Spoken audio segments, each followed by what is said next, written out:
Welcome to this next video. This video is part of a mini-series within a series of CAGED, C-A-G-E-D, basically just understanding how to build chords up the neck. We're not just looking at how to play things, but like why. What makes it, what does it mean, right? What does it mean? So in the last video, we talked about numbers within chords. And we said that numbers are just giving you a distance of measurement away from some referenced note. So a very common chord that we see is a 7 chord. 7 chords are used in all kinds of styles, including old country and blues and jazz, right? They're not super common in like straight pop music, but they do use them sometimes. 7 chords have a little attitude to them. You want a little jab in the ribs in your sound, give it a 7 chord. And what I mean is what you might call a dominant 7. First, let me show you how to build the chord. We're looking at the top string, or what I call the top string, because it's up higher. That's why I call it the top string. Let's look at a G7 chord. Let's build the chord, and then we'll talk about it. A G7 chord is in this E shape. What we do is we take the pinky off, and we focus on the bar that we're making with our index finger. So our index finger is now holding the top note, the 3rd string down, which is what we just revealed by taking the pinky off. And now it's holding the bottom 2 strings as well. So it's holding 4 strings. And it gives it that little attitude. Okay, so 7, there we go. Well, what's G's 7?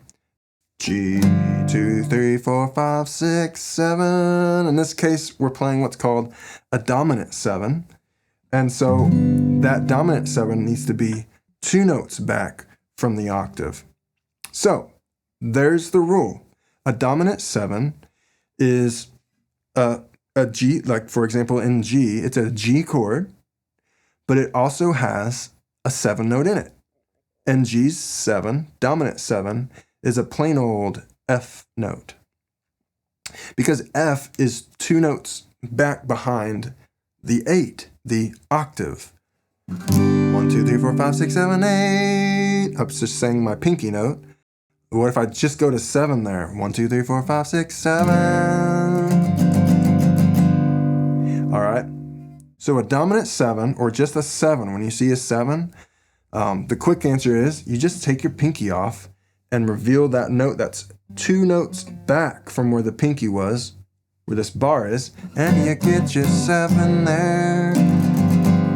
All right, you take an octave, doesn't matter if you're playing piano or what, and you take an octave and you flatten it exactly 2 notes, and you'll get your 7. You'll get your 7. Let's play a G7, so no pinky. We're trying to get 3rd fret, 5th fret, 3rd fret, 4th fret, 3rd, 3rd. And let's slide it to a C7, which is the 3rd, 5th, 7th, 8th fret up. So your job this week is to think about that top string 7 chord that we built with the E shape. If you looked up an E7, so the open position of a 7 chord, you might find this shape. Just has an open D. Think about that, okay? An E's 7 note is this open D note, right? Because we took this off because we're trying to reveal that 2 notes back. E's 7 is D. E's 8 or octave is E. E's 7 is D. D is the letter behind E. The way we find that is go to your 8. You could go to your 8 or your octave and flatten it 2 notes. So your job this week, or over the next however long, is to mess around with that 7 chord, slide it in different places, think about how it sounds. Again, I reference how does it sound?